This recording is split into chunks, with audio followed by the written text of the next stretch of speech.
Thinking about moving to the Niagara region? Before you choose a town or neighborhood, city, or even before you start looking at homes, you need to watch today's video first. Because by the end of this video, you're going to know which Niagara town best suits your lifestyle, your budget, whether you're looking for beach life, wine country, country living, or city convenience. One of the biggest surprises for people moving here is realizing something very important. Niagara is not just one place. Each town and city has its own personality, lifestyle, and housing market. So today, we're jumping into my truck and taking a whirlwind tour across the entire Niagara region, giving you an overview of all the communities, cities, and municipalities people ask us most about. And before we're done, I'm also going to show you where the most affordable housing in all of the Niagara region can be found. And it might, I'm sure, surprise you.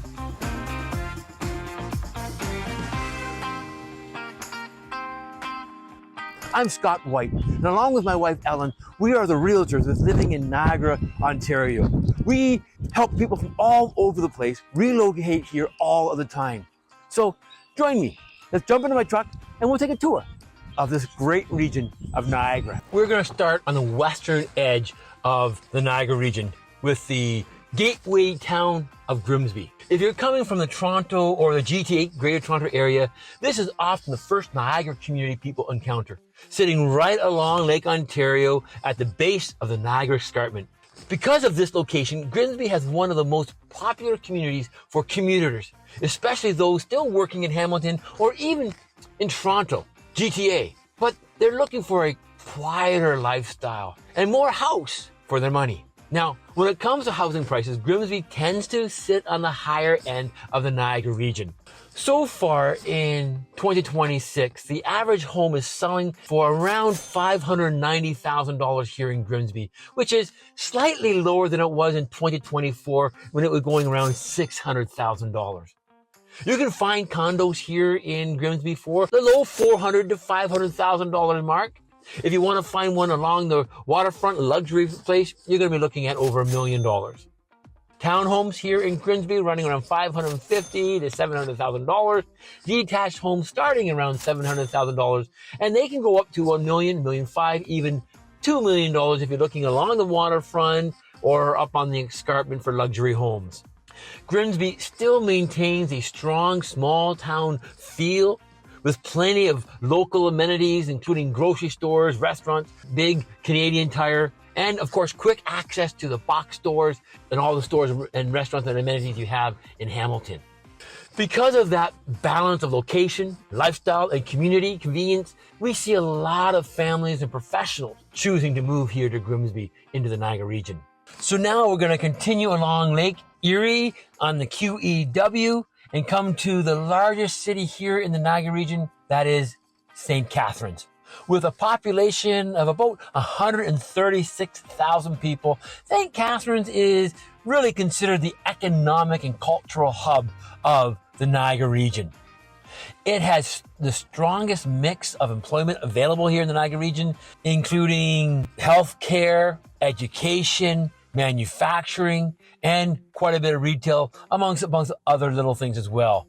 It's also home of Brock University, giving the city that bit of a university town atmosphere, vibe, and feel.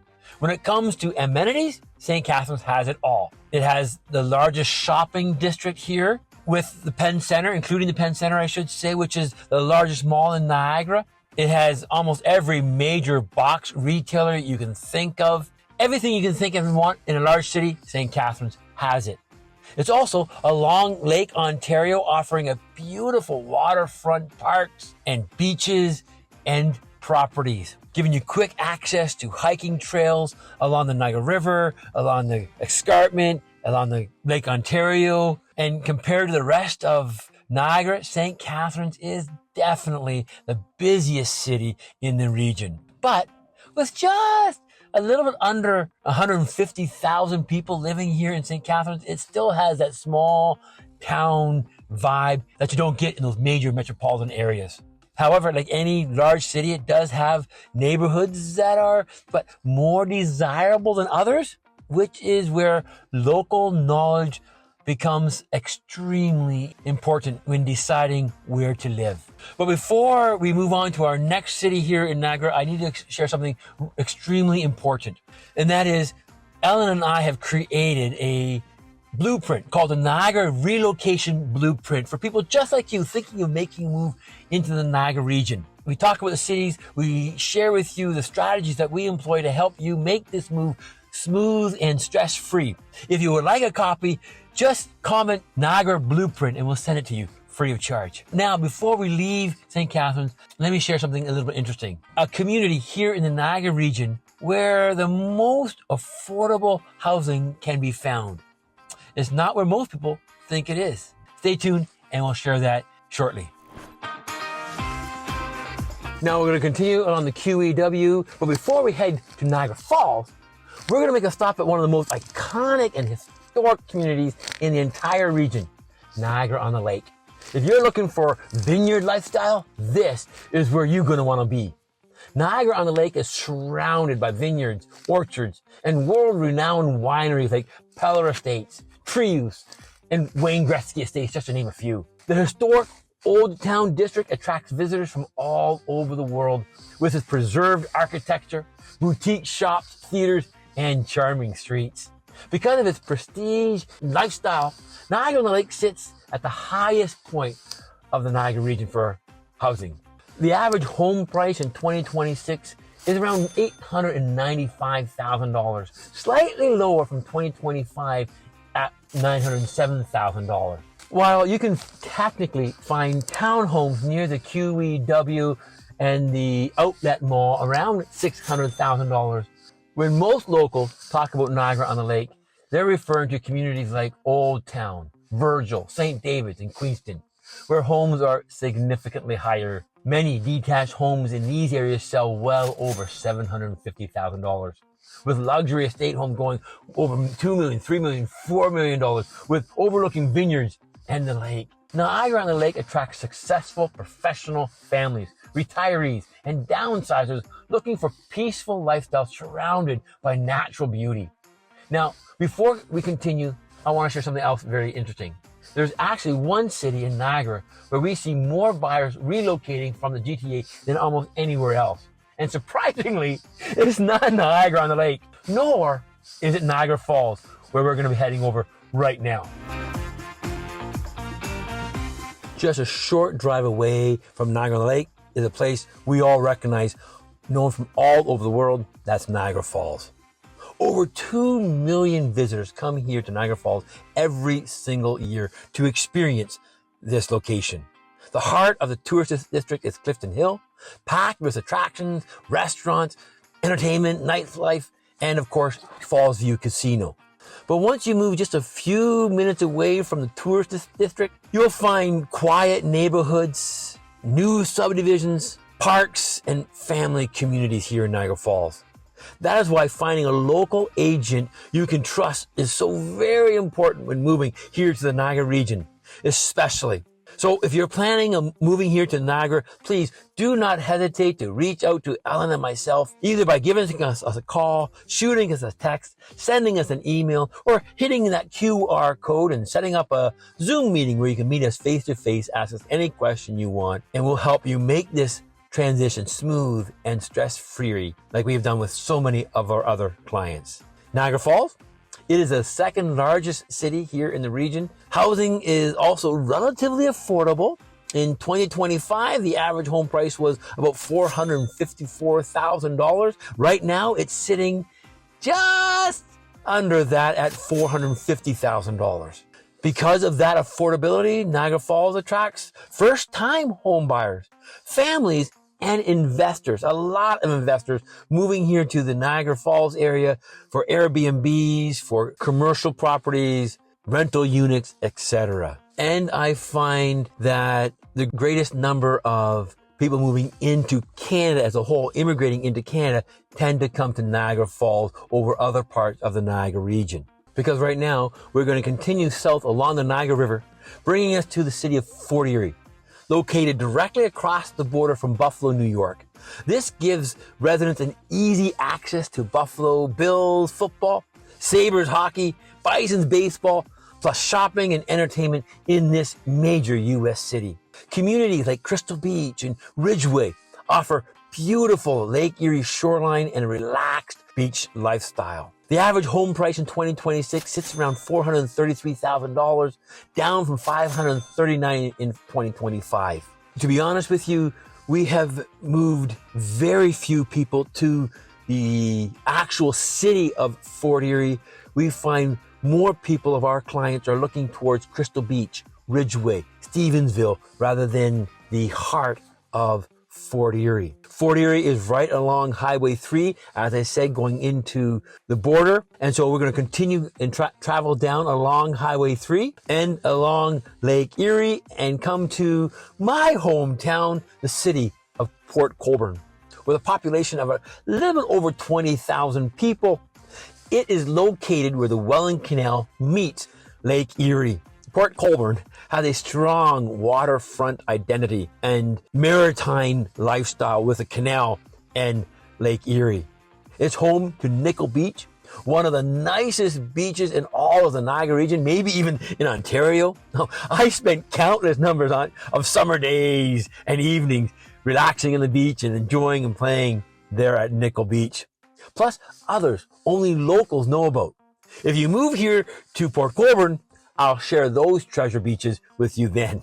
Port Colborne remains one of the more affordable markets here in Niagara, but not quite the most affordable community.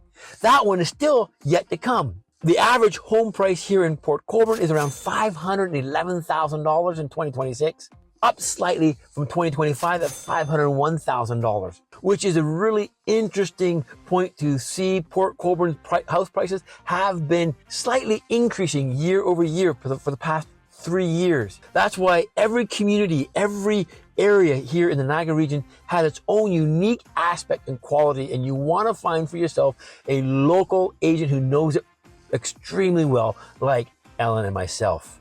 Many buyers moving here are retirees or pre-retiring couples looking for affordability, a relaxed lifestyle close to the water. Continuing along Highway 3, we're going to come to a real country living in the township, municipality, and village of Wainfleet. This rural township is farmland, open country, Lake Erie shorelines. Locals here even have a nickname for themselves called Fleeters. Fleeters are the rednecks of Niagara. With their lifted trucks, their side-by-side and snowmobiling in the open fields are common sights in Wainfleet.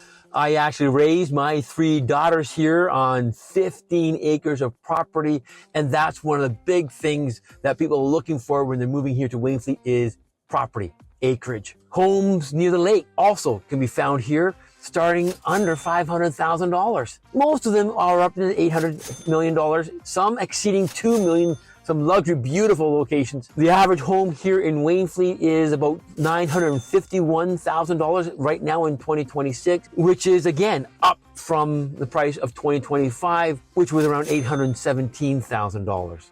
But we don't see a whole lot of houses moving in the Wainfleet area, 2 or 3 a month. So those prices can be changed drastically from one month to the next. Most buyers moving here are young families seeking acreage or rural living. Next, we're going to head north to West Lincoln, centered around a small town called Smithville. Smithville is surrounded, like Wainfleet, with farmland and countrysides, but it is landlocked, and it is only 15 minutes from Grimsby and the QEW, making commuting from Smithville a greater possibility. Average home prices in Smithville are, again, a little bit higher, running around $754,000, which is a little bit less than it was in 2025. We see a mix of families, commuters, and downsizers moving here to Lincoln and West Lincoln in around Smithville area. Now we're going to head back toward the escarpment to Pelham, especially the little village of Fonthill. This community is often considered one of the more prestigious areas here in Niagara, similar in reputation to that of Niagara-on-the-Lake. It's surrounded by orchards, vineyards, and wineries similar to Niagara-on-the-Lake, giving it a strong wine country atmosphere. The average home prices here in Fonthill are again higher, around $891,000. In 2026, it's come down to about $793,000. Pelham attracts professionals, families, remote workers, and retirees, a lot of retirees looking for that quiet, upscale living. Right near Fonthill is the city of Welland, where Alan and I are currently residing. Welland is one of the more affordable cities in the Niagara region, with an average home price of about $525,000 here in 2026, which again is down slightly from 2025 when it was $587,000. The city is most famous for its recreational canal, used for kayaking, paddleboarding, rowing, and swimming. It actually has training for rowing and has had some Olympians pass through this little city. Welland is also one of the fastest growing communities here in the Niagara region, with numerous new subdivisions under construction or planned to be under construction soon. Because of its affordability and central location, you can get almost anywhere in the Niagara region from Welland in 20 to 30 minutes. We find a lot of people moving here are first-time home buyers, and a lot of people relocating from the GTA, retiring, downsizing here to Welland. Actually, this is the city that we find the majority of our clients are moving to in all of the Niagara region. I'm not certain why. Maybe it's because once they get to know Ellen and myself, they want to live close to us. Maybe it's because it's central area, affordability, but Welland is where we find most of our clients moving to. Very, very second close to that is St. Catharines area. And our final stop is Thorold, located just south of St. Catharines, and is currently where we were going to find the most affordable housing in all of the Niagara region. Thorold sits along a major highway, the 406, connecting it to the QEW, making commuting from Thorold to Hamilton and even into Toronto much easier than Welland or other areas here in the Niagara region. The average home price here is slightly under $425,000, which was down slightly from $480,000 in 2025. Because of its affordability and the location, Thorold attracts a lot of first-time homebuyers, young families, and many retirees, downsizers who like to live around the beaver dams area and waterways. And there you have it, our whirlwind tour of the Niagara region and all the many communities, cities, and towns that make up this very unique part of Southern Ontario. From wine country in Niagara-on-the-Lake to tourism energy there at Niagara Falls, beach countryside in Port Colborne, and here on Lake Ontario, the countryside living in Wainfleet and Lincoln and Pelham, all these different locations and areas of the Niagara region. And that's exactly why understanding the differences between these communities is so important before deciding where to move. So if you're thinking of making such a move here to the Niagara region, please do not hesitate to reach out to Ellen and myself via texts, phone call, email, hit that QR code and set up a Zoom meeting with us where we can meet face to face and answer all of your questions. And if you'd like, you can comment Niagara Blueprint below and we'll send you our free Niagara Relocation Blueprint to get your process started. We thank you so much for stopping by and watching today's video. Hope you really enjoyed it and learned something about it and maybe discovered where in Niagara you want to move to. So until next Friday, thanks for stopping by. We'll see you then. Bye-bye.